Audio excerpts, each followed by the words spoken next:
प्रेम से गीता माता की। अनादि मध्यांतमनंत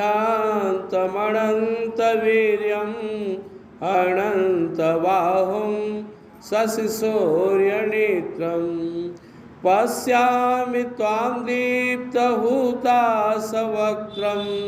स्वतेजसा विश्वमिदं तपन्तम्। भगवान अपना विश्व रूप अर्जुन के सामने प्रकट किए। अर्जुन देख रहे हैं और उस दिव्य प्रकाश और उस भयंकर स्वरूप को देखकर अर्जुन को समझ में नहीं आ रहा है मैं कहाँ से वर्णन करूँ, क्या कहूँ। वो भगवान से बार बार कह रहे हैं कि ना आपका मुझे आदि नज़र आ रहा है ना अंत, फिर बीच कैसे नज़र आ रहा है, कहाँ सब शुरू हैं कहाँ ख़त्म है, कितने आपके सिर कितने पैर कितने हाथ, समस्त चराचर जगत को मैं आपके अंदर देख रहा हूँ, सारे देवी देवता को आपके अंदर देख रहा हूँ। हे परम ऐश्वर्यमय प्रभु, मैं आपको बारंबार प्रणाम करता हूँ। अनादि मध्यांतमनंत वीर्यम, इसके पहले 10वां अध्याय में भगवान अपने लिए अनादि शब्द का प्रयोग किया है। दुनिया में जितना देवी देवता है ना उनके लिए आदि शब्द आता है, आदि शक्ति, आदि देवी, आदि देव। मतलब जब सृष्टि का प्रारंभ होता है तो लोग प्रकट होते हैं। लेकिन भगवान क्या कहते हैं, योमाम अजम अनादिम च वेति लोक महेश्वरम, मैं अनादि हूँ। ऐसा नहीं कि मैं कभी प्रकट हुआ हूँ या मैं बना हूँ, क्योंकि हमारे भगवान श्री कृष्ण अर्जुन से कहते हैं मैं ही एकमात्र हूँ और सब मुझसे ही प्रकट हुए हैं और अंत मुझ में समाविष्ट हो जाएंगे। इसलिए मैं अनादि हूँ और बाकी लोग आदि हैं, उन्हीं में जाकर समाहित हो जाएंगे। अर्जुन भी इसी बात को दोहरा रहे हैं, प्रभु आप अनादि तो हैं ही, यहाँ भी स्वरूप का भी कोई आदि अंत नजर नहीं आ रहा है, न मध्य नजर आ रहा है। आप अनंत वीर्य वाले, अनंत भुजाओं वाले और शशि सूर्य, ऐसे भगवान के अंदर में अर्जुन को कई शशि सूर्य तारे नजर आ रहे हैं। ऐसा लग रहा है जैसे वो सब भगवान के सिर में हो टिमटिमा रहे हो, प्रकाशित हो रहे हो। पश्यामि त्वां दीप्तहुताशवक्त्रं स्वतेजसा विश्वमिदं तपन्तम्। हे प्रभु, आपके इस अनंत स्वरूप को देखने के लिए देखने में मुझे बहुत भार महसूस हो रहा है। आप इतना प्रकाश स्वरूप है, इतना आपके अंदर से अग्नि धधक रहा है कि उसके तेज से पूरा विश्व तप रहा है।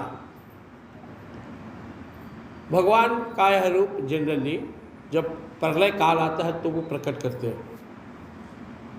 प्रलय काल का वर्णन है, कई सूर्य आकाश में प्रकट हो जाते हैं, भारी गर्मी तपन, धरती में जगह जगह आग लगना शुरू हो गया, सब जल कर खाक हो गया, कई कई साल तक लगातार बारिश नहीं होती, चारों तरफ धधक रहा है। अभी हम लोग थोड़ा सा देख रहे हैं टेम्परेचर बढ़ा है तो कितना प्रॉब्लम है लोग। और वो समझ लीजिए कई सूर्य की जब गर्मी इस धरती पर आएगी तो क्या स्थिति होगी। उसके बाद सर्वत्र जब आग धधकने लगता है तब भारी बारिश होती है और हिमालय पहाड़ का एक सबसे ऊंची चोटी छोड़ दे जिसका वर्णन आता है, बाकी पूरा संसार डूब जाता है। इस तरह महाप्रलय की स्थिति होती है। अर्जुन भगवान से कह रहे हैं, प्रभु आपका यह स्वरूप जिसमें न हमें आदि नजर आ रहा है न मध्य न अंत, आप तो अनंत प्रभाव वाले हैं, अनंत भुजाओं वाले हैं, चंद्र और सूर्य रूपी नेत्र वाले हैं, प्रज्वलित अग्नि मुख वाले, अपने दिव्य तेज से समस्त संसार को तपाने वाले हैं। यह भगवान का वह स्वरूप है जिसके द्वारा परमात्मा अनंत कोटि ब्रह्मांड को कंट्रोल करते हैं। हम भगवान के जिस रूप का ध्यान करना चाहे कर सकते हैं। भगवान तो आए थे अर्जुन के सामने एकदम सुंदर स्वरूप में, लेकिन अर्जुन ही कहते कि मुझे वो रूप दिखाइए। भगवान ने दिखाया। इसीलिए हम लोग देखते हैं जितने बड़े बड़े भक्त हुए, तुलसीदास जी भगवान के बाल रूप का पूजा करते हैं, सूरदास जी भगवान के बाल रूप का पूजा करते हैं। भगवान का जो सौम्य रूप है उसमें जो बाल रूप है जो ज़्यादातर संत महात्मा उसी रूप का ध्यान करते हैं, क्योंकि बच्चा सबको अच्छा लगता है और भगवान भी जब बालक स्वरूप में आते हैं हमारे ध्यान में तो मन खुश हो जाता है।